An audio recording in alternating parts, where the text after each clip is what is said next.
আসসালামু আলাইকুম everyone, welcome to my channel. আজকে আপনাদের সাথে শেয়ার করব বাচ্চাদের স্কুলের ড্রেস কিভাবে কাটিং করে সেলাই করবেন। A to Z থাকছে এই ভিডিওতে, আশা করি সম্পূর্ণ ভিডিওটি দেখবেন। তো এখানে আমি বেশি বহরের কাপড় নিয়েছি 1.5 গজ পরিমাণ। তো আমি এখান থেকে বডির অংশ কাটিং করব। তো বডির মাপ অনুযায়ী আমি কাপড়টা নিয়ে নিয়েছি। বডি হচ্ছে 28 ইঞ্চি। তো আমি 28 ইঞ্চি নিয়ে তারপর এখানে আমি দাগ দিয়ে নিয়েছি। 28 ইঞ্চি বডি এখানে আমি 2 ভাঁজ করে 4 পরত করে নিয়েছি। তারপর এখানে গলার চওড়ায় দিয়েছি 2 ইঞ্চি, লম্বায় দিয়েছি 4.5 ইঞ্চি এবং কাঁধের দিক দিয়ে দিয়েছি, হাতার দিক দিয়ে দিয়েছি লম্বায় 5.5 ইঞ্চি। তো এখানে বডির লম্বা হচ্ছে কোমর পর্যন্ত 11 ইঞ্চি। তো এখানে আমি 8 বছরের বাচ্চার জন্য জামাটি তৈরি করছি। তারপর রাউন্ড করে আমি দাগ কেটে নিয়েছি। এরপর এই দাগ অনুযায়ী আমি কাটিং করে নিয়েছি। তো এখানে আমি নিয়েছি কোমরের অংশের মধ্যে যে কুচিটা হবে সেই কুচিটা আপনাদেরকে দেখানোর জন্য। দেখুন কিভাবে আমি কুচিটাকে ভাঁজ করছি, ঠিক এইভাবেই সম্পূর্ণ কুচি আমি দিয়েছি। তো এইভাবে সম্পূর্ণ কুচি দেওয়ার কারণে কিন্তু এই কুচিটা এত সুন্দর হয়েছে। এইভাবে কিন্তু সহজেই কেউ কুচি বুঝতে পারে না, না দেখলে। তো এইভাবে দেখে দেখে আপনারাও এইভাবে কুচি দিয়ে দিতে পারবেন যে কোনো স্কুল ড্রেসের মধ্যে। তারপর আমি গলার, তো এখন কাটিং করা হয়ে গেলে আমি এখন সেলাই করতে চলে আসলাম। তো এখানে আমি গলার মধ্যে, আমি যেহেতু ড্রেসের মধ্যে সবসময় স্কোয়ার গলাটাই হয়, যেহেতু শার্ট দিয়ে ড্রেসটা পরা হয়, স্কোয়ার গলার জন্য আমি স্কোয়ারভাবে গলার কাপড়টাও কাটিং করে নিয়েছি। এরপর গলার কাপড়টা সেলাই করে এখন আমি জামাটা সেলাই করে নিব। তো 2টা গলার কাপড়ে আমি সেলাই করে নিলাম। তো এখন আরেকটি গলার কাপড় আমি সেলাই করে নিচ্ছি। তো এভাবে আমি গলার মধ্যে কাপড়টা বসিয়ে দিলাম। তো একদম আস্তে আস্তে স্কোয়ার গলার কাপড়টা বসাতে হবে, না তো আঁকা বাঁকা হয়ে গেলে কিন্তু গলাটা ভালোভাবে ফিনিশিং হবে না। তো এইভাবে কোনাকুনি এনে আমি আবার কোনাটা ঘুরিয়ে নিয়ে এইভাবে সুন্দরভাবে সেলাইটা বসিয়ে নিচ্ছি। তো এইভাবে সেলাইটা অতি সাবধানে বসাতে হবে। তো এইভাবে সেলাইটা বসিয়ে নিলাম। এরপর যে 2 সাইডে কোনা আছে এই কোনাগুলো একটু কাটিং করে নিচ্ছি, যাতে করে এদিক দিয়ে কুচকিয়ে না থাকে। তো এদিক দিয়ে একটু কাটিং করে নিলাম, আবার এদিক দিয়ে একটু কাটিং করে নিলাম। তারপর যে আমি গলাটার মধ্যে একটি চাপ সেলাই দিয়ে দিব। এই চাপ সেলাইটা দেওয়ার কারণে কি হবে, গলাটা সুন্দরভাবে বসে থাকবে। তো এইভাবে কিন্তু আমি অপর গলাটাও সেলাই করে নিব। তো হয়ে গেল একটি সাইড সেলাই করা। তো এখন আমি আরেকটি সাইড সেলাই করি। তো এভাবে যদি আপনারা ড্রেস কাটিং করে সেলাই করতে চান, অবশ্যই সম্পূর্ণ ভিডিওটি দেখবেন, তাহলে একদম ইজিভাবেই কিভাবে কুচি দেওয়া হয়েছে, কিভাবে কি করা হয়েছে সব কিছুই বুঝতে পারবেন। তো এভাবে আশা করি সবাই সম্পূর্ণ ভিডিওটি দেখে খুব সহজেই বুঝে নিতে পারবেন। তো এদিকে কিন্তু আমার গলাটাও সেলাই করা হয়ে গেছে। তো এভাবে 2টা গলাই সেলাই করে নিয়েছি। তো এখন আমি কাঁধের দিক দিয়ে জয়েন করে নিব। তো এখানে ডাবল সেলাই দেব, অবশ্যই এদিক দিয়ে ডাবল সেলাই দিতে হবে। তো এভাবে আমি 2টি কাঁধেই সেলাইটা বসিয়ে নিলাম। তো এরপর বাকি রয়ে গেল হাতার কাজ। হাতার মধ্যেও কাজ আছে, তো হাতার কাজটাও আপনাদেরকে দেখিয়ে দিচ্ছি খুব ভালো করে। তো হাতার জন্য কিন্তু এক্সট্রা আমি কাপড় নিয়েছি, গলার মধ্যে যেমন কাপড় নিতে হয় এরকম এক্সট্রা কাপড় নিয়েছি বসানোর জন্য। তো এভাবে আমি গলাটা বসিয়ে নিলাম। তারপর গলার যে কাপড়টা আছে ওই কাপড়টা আমি এখন লাগিয়ে নিব। তো গলার মধ্যে লাগানোর জন্য যে কাপড়টা আছে ওই কাপড়টা আমি প্রথমে সেলাই করে বসিয়ে নিচ্ছি। পাইপিনের মতো এই সেলাইটা দিয়ে তারপরে উল্টো পাটে ভাঁজ দিয়ে সেলাইটা আবার করে নিব, তাহলেই গলার ফিনিশিংটা হয়ে যাবে। তো এভাবে সে কাপড়টা বসিয়ে নিলাম। এরপর আমি অপর সাইডের হাতার কাপড়টাও বসিয়ে নিচ্ছি। তো আমার চ্যানেলটি যদি সাবস্ক্রাইব করা না থাকে অবশ্যই সাবস্ক্রাইব করে দিবেন, এবং যারা করেছেন তাদেরকে অসংখ্য ধন্যবাদ। আরও নিত্য নতুন ভিডিও পেতে সবসময় আমার চ্যানেলের সাথেই থাকবেন। যে কোনো ধরনের কাটিংয়ের বা সেলাইয়ের ভিডিও পেতে আমাকে কমেন্ট করে জানাতে পারেন, অবশ্যই আমি ভিডিও দেওয়ার চেষ্টা করব। তো এইভাবে আমি সেলাইটা কিন্তু করে নিয়েছি। এখন আমি উল্টো পাটে কাপড়টা বসিয়ে তারপর আরেকটি চাপ সেলাই দিয়ে নিব। তো এইভাবেই কিন্তু ড্রেসের কাপড়টা সেলাই করলে, ড্রেসের মধ্যে এইভাবে সেলাই করলে হাতাটা কিন্তু খুব ফিনিশিং হয়। তো দেখুন এইভাবে আমি উল্টো পিঠে কাপড়টা ভাঁজ করে আবার সেলাইটা দিয়ে নিচ্ছি। তাহলে কিন্তু কি হবে, হাতাটা কুচকিয়ে থাকবে না, হাতাটা খুব ভালোভাবেই ফিনিশিং হয়ে যাবে। তো এইভাবে আমি সেলাইটা দিয়ে নিচ্ছি। তো এখানে কিন্তু একটা সেলাই হবে। তো এরপর আমি বডি অংশ সেলাই করে নিব। তো এভাবে একটি হাতা সেলাই করে নিলাম। তো এভাবেই কিন্তু ঠিক সেমভাবে আমি অপর হাতাটাকেও সেলাই করে নিচ্ছি। তা আপনারা চাইলেও কিন্তু এইভাবে সহজভাবেই ড্রেস তৈরি করে নিতে পারেন নিজের বাচ্চাদের জন্য নিজের হাতেই।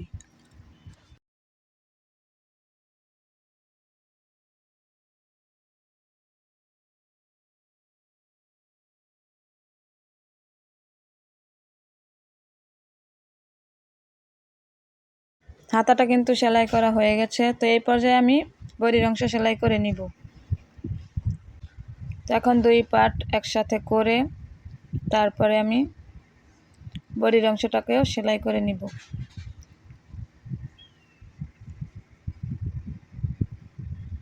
তো এখন বডির মধ্যে আমি সেলাইটা দিয়ে নিচ্ছি। 1 ইঞ্চি পরিমাণ কাপড় বাকি রেখে আমি এখানে ডাবল সেলাই দিয়ে নিচ্ছি। তো অপর সাইডেও আমি ঠিক এই মাপ অনুযায়ী সেলাইটা দিয়ে নিচ্ছি। তো এই বডির মধ্যে কিন্তু আমি কাটিংয়ের সময় বলে দিয়েছি লম্বায় আছে কোমর পর্যন্ত 11 ইঞ্চি। তো আপনারা যদি 8 বছরের বাচ্চাদের জামা তৈরি করতে চান তাহলে আমার এই মাপটি অনুসরণ করতে পারেন, এবং যদি কম বেশি হয় তাহলে আপনারা আপনাদের মাপ অনুযায়ী দিয়ে নেবেন। তো এখন বডি সেলানোর পর নিচে যে কুচির অংশটা আছে ওই কুচির অংশের মধ্যে একটি জোড়া পড়বে, তো ওই জোড়াটা আমি দিয়ে নিচ্ছি, মাঝখানে 2টা সেলাই দিয়ে নিচ্ছি ডাবল করে। তো এইভাবে সেলাইটা দেয়া হলে দেখা গেছে আমি কুচিটাও এখন দিয়ে দিব। তো এই জামা সেলাই করতে কিন্তু বেশি সময় লাগে না, খুবই অল্প সময়ে জামাটা সেলাই করা হয়ে যায়। তো এখানে ডাবল সেলাইটা দেওয়া হয়ে গেছে, এখন আমি কুচিটা কিভাবে বসাতে হবে সেটাও আপনাদেরকে দেখিয়ে দিব খুব ভালো করে।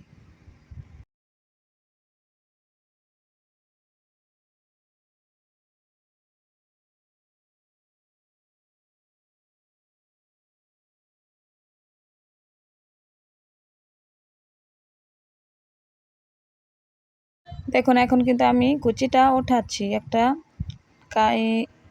কাটারের সাহায্যে আমি কুচিটা ওঠাচ্ছি, এক সাইড থেকে একবার ওঠাচ্ছি, আরেক সাইড থেকে আরেকবার ওঠাচ্ছি, মাঝখানে ফাঁকা অংশের মতো থাকবে। তাহলে কিন্তু এই কুচিগুলো এইভাবে কিন্তু দিতে হয়, আপনারা খেয়াল করলেই বুঝতে পারবেন।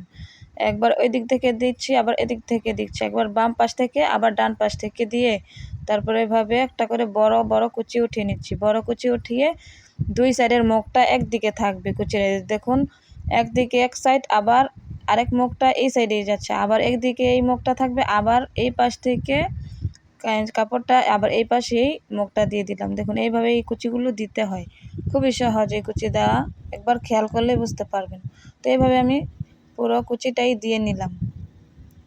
অবশ্যই একটু মনোযোগ সহকারে দেখবেন, তাহলে এই কুচিটা দেওয়া বুঝতে পারবেন। তবে কুচিটা যেই মাপ অনুযায়ী দেন না কেন সবগুলো কুচি ঠিক একই মাপ অনুযায়ী দিবেন, নয়তো এক একটা কুচি এক এক রকম দেখা যাবে। দেখুন কত সুন্দরভাবে কুচিগুলো হয়ে গেল। আমি কিন্তু এক মাপ অনুযায়ী কুচিগুলো দিয়ে নিচ্ছি, যাতে করে সাইজটাও একরকমই দেখা যায়।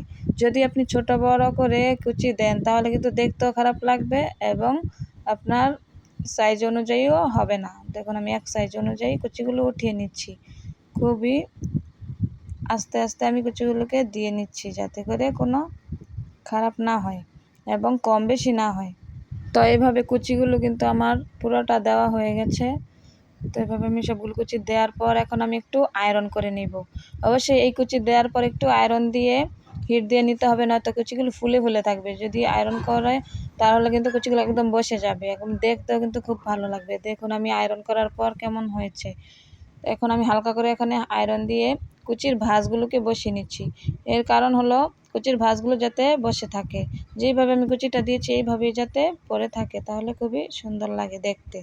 তো আমি একটু আয়রনটা হিট করে নিচ্ছি, তারপর আমি আয়রনটাকে দিয়ে হিটটা বসিয়ে নিচ্ছি এবং কুচিগুলো খুব সুন্দরভাবে বসে যাচ্ছে। তো দেখুন আয়রনটা করার পর কত সুন্দর হয়েছে। এই তো এইভাবে আপনারাও কুচিগুলো দিয়ে একটু আয়রন করে নেবেন। তারপর এখন আমি জামার মধ্যে কুচির অংশটা কোমরের মধ্যে লাগিয়ে নিব। তো এখন আমি দুই সাইডের যে আরেকটা পাট খোলা ছিল ওই পাটটা জোড়া দিয়ে দিচ্ছি।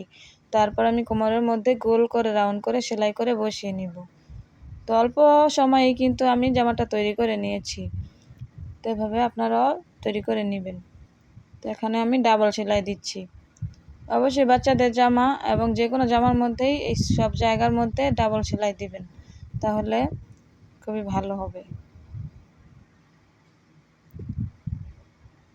তো এভাবে আমি সেলাইটা করে নিয়েছি। এখন বডির অংশটা নিয়ে নিলাম। তো সাইডের কোনাগুলো আমি একটু আড়াআড়ি করে কেটে নিচ্ছি, যাতে করে একটু রাউন্ড শেপ হয়, নয়তো কিন্তু কোনাটা ঝুলে থাকে।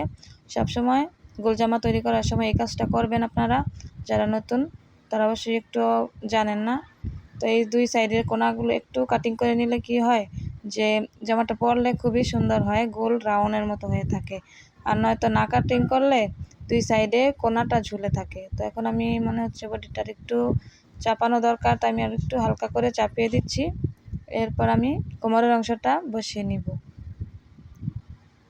তো এখন আমি কোমরের অংশটা এবং বডির অংশটা উল্টোভাবে বসিয়ে তারপর সেলাইটা করে নিচ্ছি। তখন আমি কুচির অংশটা বসিয়ে নিব। তো কুচির অংশটা উল্টো দিকে আমি সেলাইটা দিয়ে নিচ্ছি। তো এখানে আমি ডাবল সেলাই দিয়ে তারপর সেলাইটা করে নিচ্ছি। ভিডিওটি কেমন লাগলো অবশ্যই কমেন্ট করে জানাতে ভুলবেন না। ভালো লাগলে লাইক, কমেন্ট, শেয়ার করবেন। ফ্রেন্ডস এবং ফ্যামিলির সাথে শেয়ার করবেন। একটি লাইক দিবেন, তাহলে আমাদের ভিডিও তৈরি করার আগ্রহ আরেকটু বাড়ে। তো অবশ্যই আমার চ্যানেলের পাশে থাকবেন। তো এভাবে কুচিটা দেওয়া হয়ে গেলে কিন্তু আমার জামাটা সম্পূর্ণ তৈরি। এখন শুধু নিচের বর্ডারটা দেওয়া বাকি আছে। তো এখন কোমরের অংশটা কিন্তু সেলাই করা হয়ে গেছে। তো এখন শুধু নিচের যে বর্ডারটা আছে ওই বর্ডারটা আমি ডাবল ভাঁজ করে সেলাই করে নিব। তো এখন আমি নিচের বর্ডারটা দিয়ে নিলাম। ডাবল ভাঁজ দিয়ে আমি এখানে দুইটা বর্ডার দিয়ে নিব। তো এখানে কিন্তু একটা সেলাই দিবেন সবসময়। নিচে জামার নিচে সেলাইয়ের মধ্যে একটা সেলাই হয়, একটু মোটা করে দিলে দেখতে ভালো লাগে। তো একটা সেলাই দিয়ে আমি সম্পূর্ণ জামাটা শেষ করলাম।